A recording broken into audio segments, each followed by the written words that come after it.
কে বলে উঠলো ক্বালু, হ্যাঁ আপনি আমাদের প্রভু।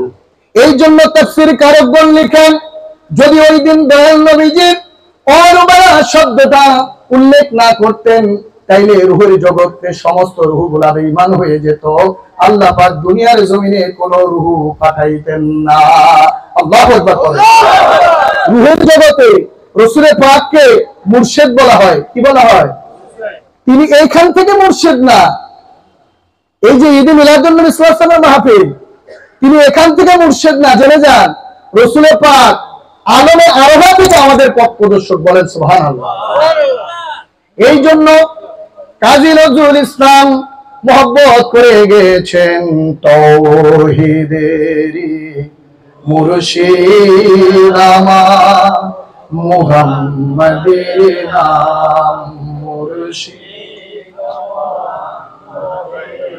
ওই নাম জপলে বুঝতে পারি খোদারি কালাম মুর্শিদ মুহাম্মদ ওই নামেরই রশি ধরে যায় আল্লাহর পথে, ওই নামেরই ভেড়ায় চড়ে ভাসি নূরের স্রোতে, ওই নামের বাতি জেরে দেখি আরো সে মাকাম মুর্শিদ মুহাম্মাদের নাম মুহাম্মাদের নাম। ভাইরা আমার, কাজী নজরুল ইসলাম বললেন তাওহীদেরই মুর্শিদ আমার মুহাম্মাদের নাম। মুর্শিদ শব্দের অর্থ জানেননি? আমরা হুজুর কেবলাজানকে মুর্শিদ বলি কি বলি না? বলি না? তাইলে এখানে কাজী নজরুল ইসলাম বললেন তাওহীদেরই মুর্শিদ আমার মুহাম্মাদের নাম। রাসূল পাক এখানকার মুর্শিদ নয়, ওই যে আলমে আরফাতে আল্লাহ বলেন আলাস্তু বিরাব্বিকুম, আমি কি তোমাদের প্রভু নই? রাসূল বললেন ক্বালু বালা, সমস্ত রূহকে পথ দেখাইলেন। ঠিক না? সমস্ত রূহগুলোকে আল্লাহর হাবিব পথ দেখাইলেন ক্বালু বালা বলে। এই জন্য সমস্ত রূহের মুর্শিদ হচ্ছে দয়াল নবীজি। বলেন সুবহানাল্লাহ। তাওহীদ সম্মেলন শেষ হয়ে গেল, আল্লাহ রাব্বুল আলামিন দ্বিতীয় সম্মেলন করলেন। সেই সম্মেলনের নাম হচ্ছে রিসালাত সম্মেলন, ঈদে মিলাদুন নবীর সম্মেলন। বলেন সুবহানাল্লাহ।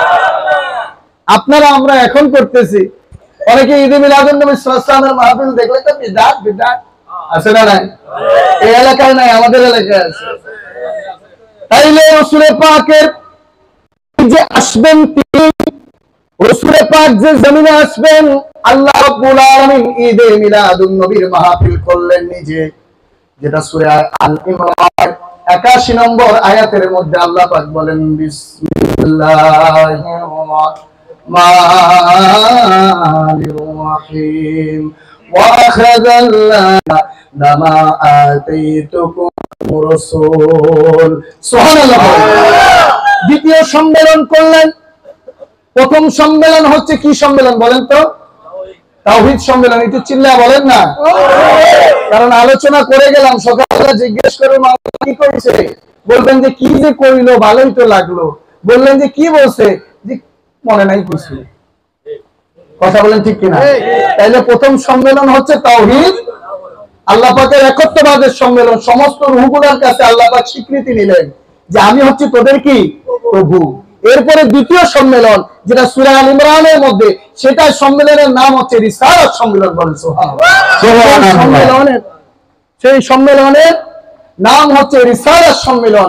এবং এই সেই সম্মেলনের ভিতরে আল্লাহ রাব্বুল আলামিন তার হাবিবের পরিচয় ঘটাইলেন। বলেন সুবহানাল্লাহ। ভাইরা আমার, বাবারা আমার, আল্লাহ রাব্বুল আলামিন দ্বিতীয় সম্মেলন ডাক দিলেন। ওই সম্মেলনের ভিতরে কোন সাধারণ রূহকে আল্লাহ এলাও করলেন না। দেখবেন আরো সহজ করে দেয়, যখন কাউন্সিল হয়, আমাদেরও কাউন্সিল হয়েছিল, হয়েছে না? একটা হচ্ছে ডেলিগেট, এটা সবাই মিলে সবার সামনে সম্মেলন। এরপরে আবার ভোট দেয়, এই ভোটের সম্মেলনটা শুধু কাউন্সিলররা ঢুকে।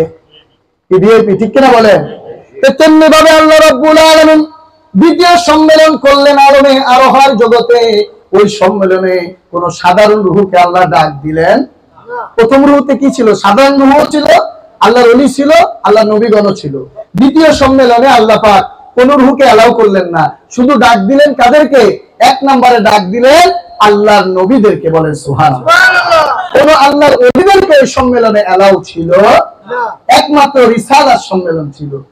আল্লাহ রাব্বুল আলামিন বললেন, আমার হাবিব যাবেন তোমাদের পরে, তোমরা যাইবা আগে, আমার রাসূলকে তোমাদেরকে সাহায্য করতে হবে। বলেন সুবহানাল্লাহ। আমার রাসূলকে সাহায্য করতে হবে। আল্লাহ বলেন, ওয়াখাযাল্লাহু মিনজাকান নাবিয়্যিনা লামা আতাইতুকুম মিন কিতাবি ওয়া হিকমাতিন সুম্মা জাআকুম রাসূল।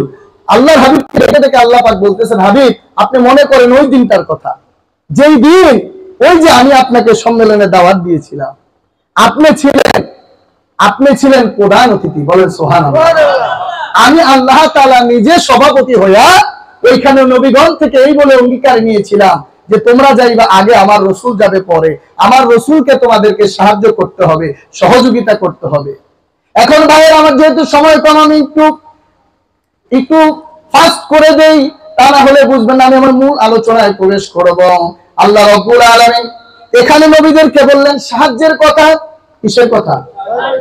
এখন সাহায্য 1,24,000 নবী এবং রাসূলের সাহায্যটা যদি হতো আর্থিক, তাইলে সমস্ত নবীরা যদি এক বস্তা করে আমার নবীর জন্য স্বর্ণ রেখে যেত, তাইলে তো আমার নবীজির এই খাবারের ক্ষুধার কারণে পেটে পাথর বাঁধা লাগতো না। তাহলে এই সহযোগিতাটা এটা অন্য সহযোগিতা, ঠিক কিনা বলেন? কারণ সহযোগিতা অনেক প্রকার হয়। যেমন মসজিদ হইতেছে, একজন কি করলো 1 লক্ষ টাকা দিয়ে দিল, আরেকজন বললেন যে আমি তো টাকা দিতে পারবো না, তাহলে আমি একটু জানে খেতে দিব, একদিন আমি পরিশ্রম করে দিব। এটা সহযোগিতা কিনা?